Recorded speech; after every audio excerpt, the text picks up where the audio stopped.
Hello dear students, in today's class we are going to prove that if G is a cyclic group generated by the element A, then order of the group has to be equal to order of the generator. Fraley has taken this as the definition of order, but as I said, I would have preferred to have an independent treatment for the order of an element. So I defined the order of an element separately at the beginning of this chapter, and now we will show that the two things are one and the same. With the definition that I used for order, I will get exactly the same result. So if G is a cyclic group generated by an element A, we will prove that the order of the group is equal to the order of its generator. Note, however, that the two concepts of orders are different. When I talk about order of a group, I simply mean the number of elements in that group. And if G is an infinite set, we say that the order of G is infinity. However, for order of A, for order of an element, we have a slightly different definition. We say that order of A is n if and only if n is the least positive integer for which a raised to n becomes identity. So n has to be a positive integer, a raised to n should become identity, and n should be the smallest such positive integer. And if there is no such positive integer, we say that the order of A is infinity. So firstly note that the two definitions are different, and then secondly note that the order of an element can be finite, it can be infinite. I am going to prove the result for both cases, finite as well as infinite. Let's do the infinite case first.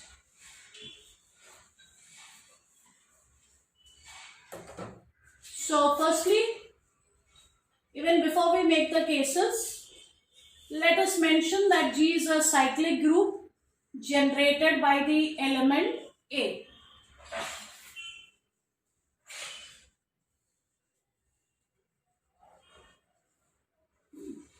Our aim is to prove that order of G is the same as order of A. So as I said,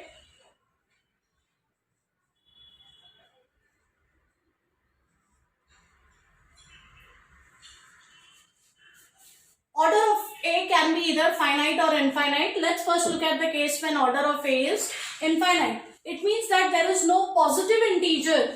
There is no positive integer which will satisfy this equation.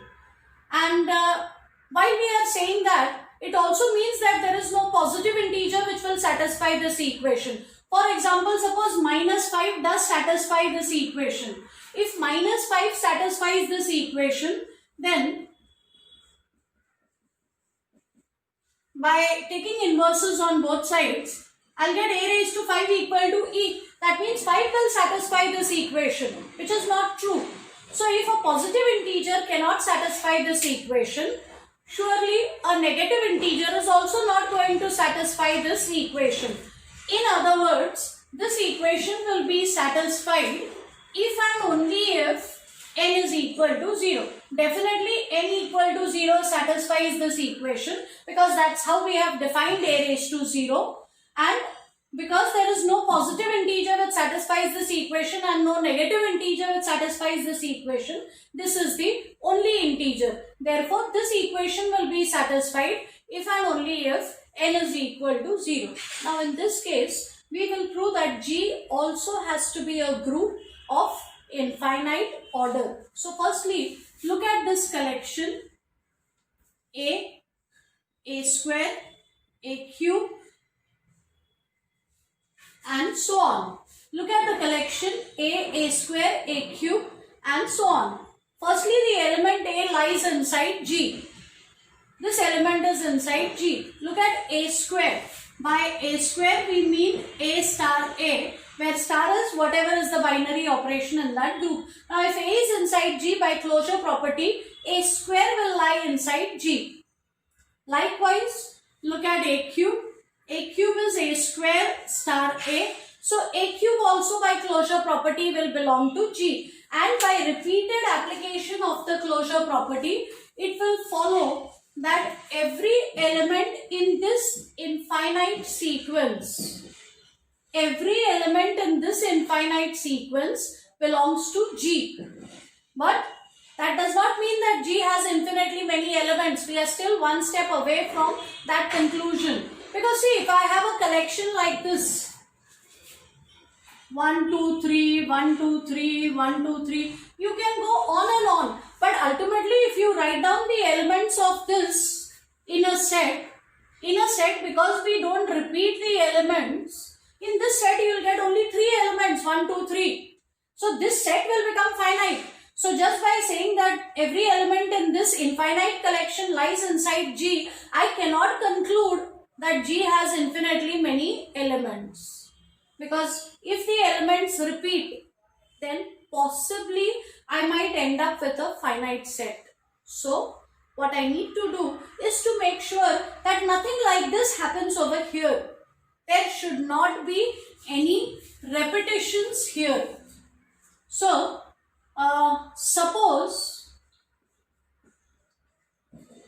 in this collection 2 elements are identical. Suppose in this, now elements in this collection look like a raised to some power. So suppose 2 elements in this collection are identical. Now without loss of generality, I can assume that R is greater than or equal to S. One of them is going to be either greater than or equal to the second. Either they will be equal, or if they are not equal, then one has to be greater than the other. So without loss of generality, I will assume that R is greater than or equal to S. Now,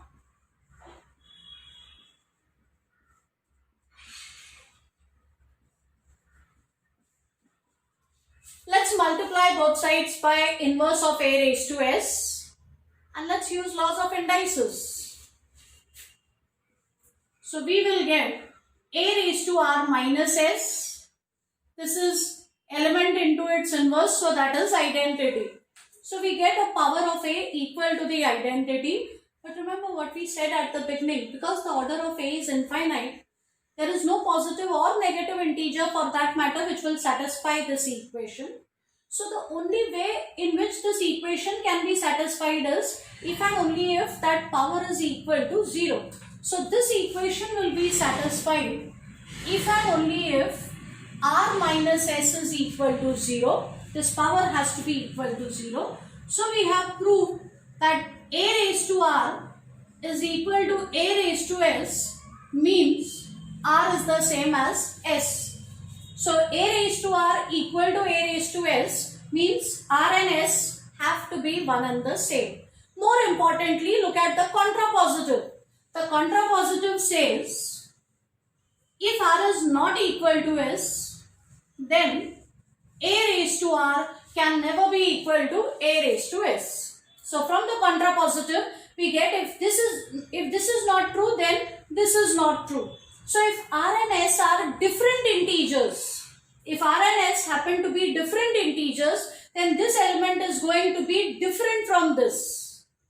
That tells us that all the elements in this collection are distinct, because they are all different powers of A. And here we proved that different powers of A end up in different elements. So all the elements in this collection are distinct. There are no repetitions in this collection. And all these elements lie inside G by closure property. That means that G has infinitely many elements. And therefore, order of G is infinity. So in this case, when order of A is infinite, we get order of G is infinity. I don't want this to be another very lengthy video. So we will look at the case when order of A is finite in the next lecture.